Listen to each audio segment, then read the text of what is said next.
Kerjaan tidak ada dasar. Saya tidak buat ribut, saya tidak bunuh orang, saya tidak pencuri. Lalu mau bawa saya polsek. Dasar. Mau bawa saya ke polsek dasar apa? Bawa dia. Dia bawa mobil bukan gak jelas, bawa mobil palsu, kok pelat palsu. Saya jelas punya dia. Ya kamu ntar jelasin angsuran gimana itu di polsek. Itu bukan urusan kepolisian. Ibu Bukan polisi lepas ke ranah situ. Kok kamu bukan ranah Ya, polisi? lihat kepolisian tanggung jawabnya apa di sini. Viral polisi cekcok dengan debt collector di Tangerang, berawal penarikan mobil warga. Sebuah video yang menampilkan keributan antara polisi dan sekelompok penagih utang atau debt collector di kawasan Gading Serpong, Kabupaten Tangerang, viral di media sosial.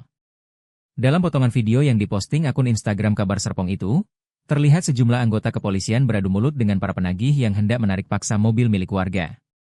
Kapolsek Kelapa II, Kompol Gus Prihatin Zen, mengungkapkan bahwa peristiwa tersebut terjadi di kawasan Ruko Neo Arcade, Kelapa II, pada Kamis, 2 Oktober 2025, malam. Gus Prihatin menjelaskan kronologi yang bermula saat pihaknya menerima laporan dari warga terkait adanya upaya penarikan paksa kendaraan. Petugas kemudian mendatangi lokasi untuk mengimbau agar persoalan tersebut diselesaikan di kantor polisi. Namun, imbauan itu justru ditolak oleh para penagih utang. Salah satu kolektor, kata Gus Prihatin, menolak dengan nada tinggi dan mempertanyakan kehadiran polisi di lokasi. Ketegangan semakin memanas ketika seorang polisi wanita yang sedang piket turut mendebat mereka. Salah satu oknum kolektor kemudian melontarkan ancaman kasar kepada petugas. Melihat kondisi di lapangan kian tak terkendali, lanjut dia, perwira pengawas di lapangan kemudian memerintahkan anggotanya untuk mengamankan para kolektor.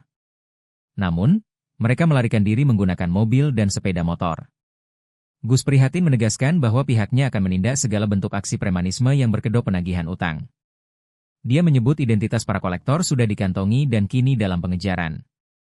Terkait mobil yang hendak ditarik oleh oknum para kolektor itu, dia membenarkan bahwa memang menunggak cicilan selama 3 bulan. Namun, menurutnya, penarikan kendaraan tidak bisa dilakukan dengan cara intimidatif.